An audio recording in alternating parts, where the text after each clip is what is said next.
Woo, lively. Right on the edge. Look at that. Look at that. Wow. All right, this Festbier train is not stopping. We are rolling forward.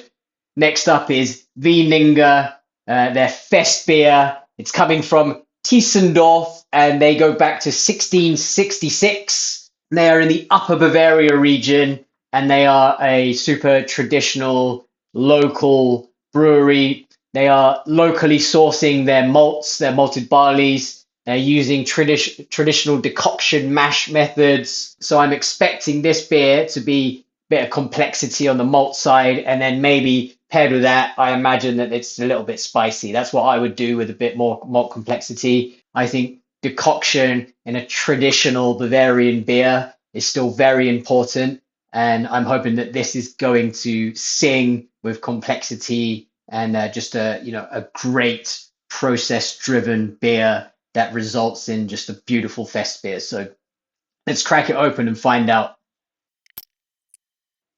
That is a beautiful head on that. Got a bit lively, but I saved it. Yeah, you're getting like almost a little bit of honey mixed in with some floral hop character. Very slight zest. Yeah, and then just like your general kind of bread, kind of white breadiness coming out of it. So wow, so you get, yeah, you hit with a decent kind of bitterness, bit of a tangy zestiness, and then it rounds out with this sweetness, malt sweetness that is quite honey-like.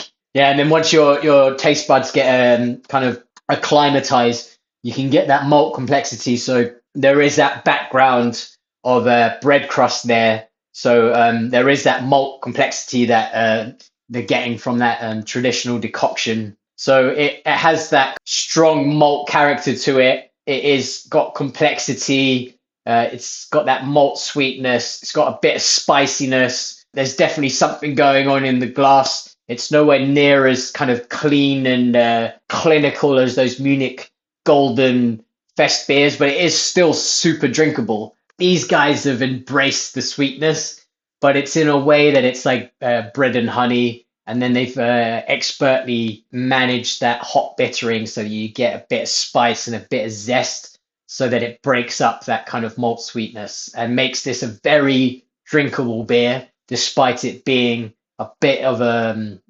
malty, boys. It's a malt boy. It's not a crispy boy, it's a malt boy. But they've used the crispy elements to rein it in a little bit and make it drinkable. It's a long-winded way of explaining this beer. Hope that helps.